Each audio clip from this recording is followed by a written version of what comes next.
आज संडे था तो रियाज साहब घर पर ही मौजूद थे। अभी वो नाश्ता कर ही रहे थे कि इन्हें ज़ारियान आता हुआ नज़र आया। लो आ गए लाडले साहब।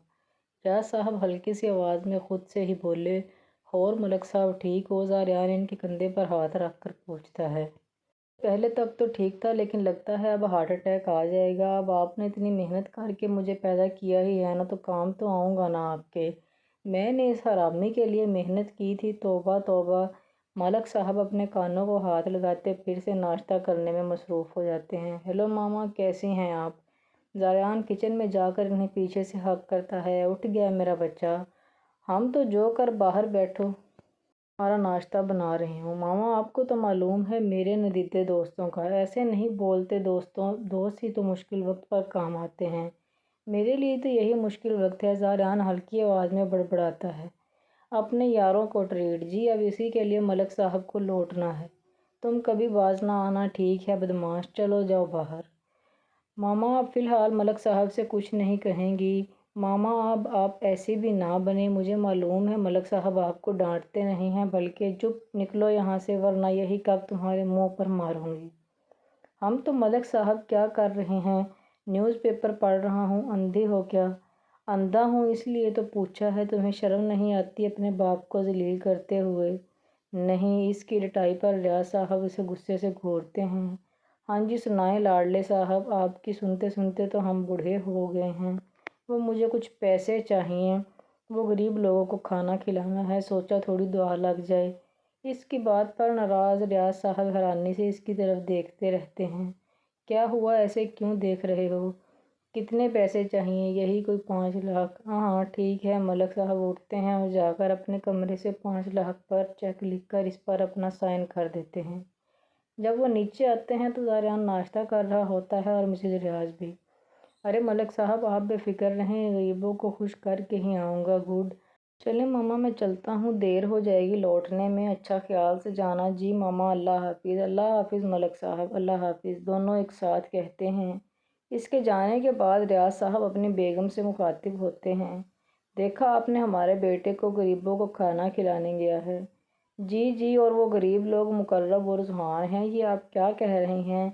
मैं बिल्कुल ठीक कह रही हूँ। इसके दोस्तों ने इससे ट्रीट मांगी है, जिसके लिए वो आपको लूट कर निकल गया हर बार की तरह।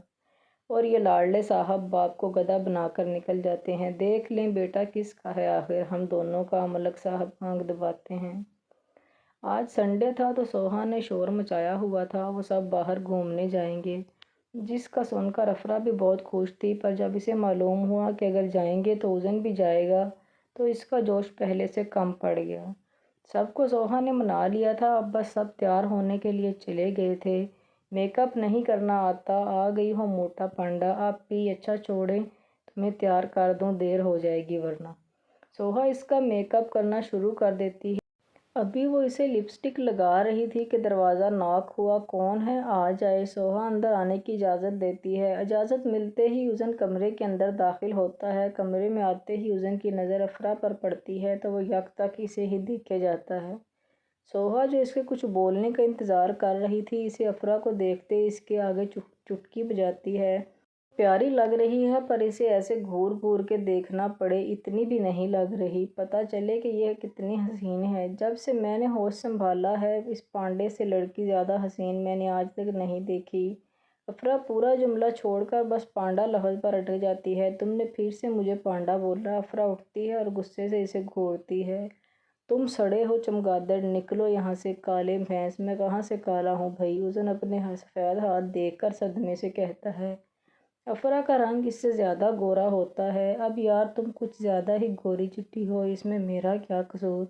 काला तो मैं भी नहीं। हाँ, ऐसे तो तुम भी मुझे पांडा ही कहते हो। वो तो फिर तुम हो ही। मैं किधर से? ये देखो। अफरा इसके वसी जिसामत को देखकर कहती है। ओ, ये तो बॉडी है, मोटी जिसामत। बोलो। ठीक है पांडा, जैसे तुम्हें ठीक लगे। अच्छा यार सोहा, बात सुनो। जी भाई बोलें। शर्ट का बटन निकल गया है, ये तो लगा दो। मैं पांडा को बोलता, मगर इसने लगा कर नहीं देना था। बस 2 मिनट में कर देती हूँ। सोहा इसके हाथ से शर्ट लेती है और ड्रेसिंग रूम की तरफ बढ़ जाती है। उस दिन अपनी पांडा को प्यार भरी नज़रों से देख रहा होता है, जो ड्रेसिंग टेबल के सामने बैठी आईने में खुद को देख रही होती है। इसको अपने ऊपर झुका देख अफरा का सांस सीने में अटक जाता है। मेरी पांडा तो आज क़यामत लग रही है। अफरा खड़ी होकर इसके बाजू से खींचकर अपनी जगह पर बैठाती है जहाँ वो पहले बैठी होती है और ख़ुद इस पर झुक जाती है। तुम्हें ज़रा शर्म नहीं आती चमगादड़? हर जगह मेरे पीछे पीछे चले आते हो। उज़न की नज़र तो इसके गहरे गले पर थी जो इसके झुकने की वजह से इसका नाजुक जिस्म वाज़िया कर रहा था। अफरा के हाथ मूव करने से इसके दिल का मुकाम भी हिलता है। मैं पूरी ज़िंदगी यहाँ बैठने के लिए तैयार हूँ। इसकी नज़र अपने सीने की तरफ महसूस करती अफरा जल्दी से सीधी होती है।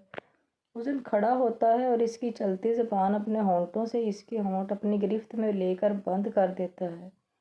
इसके सीने को दबाता उज़न अपनी पांडा के होंठ भी चूस रहा था। जब ड्रेसिंग रूम से कदमों की आवाज़ आई तो उज़न आराम से पीछे हटा।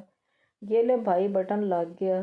थैंक यू गुड़िया। कोई बात नहीं भाई, चलो मैं जाता हूँ रेडी होने, तुम लोग भी जल्दी से आ जाओ। जी बस 10 मिनट तक आते हैं हम। उज़न गर्दन हिलाते हुए कमरे से निकल जाता है।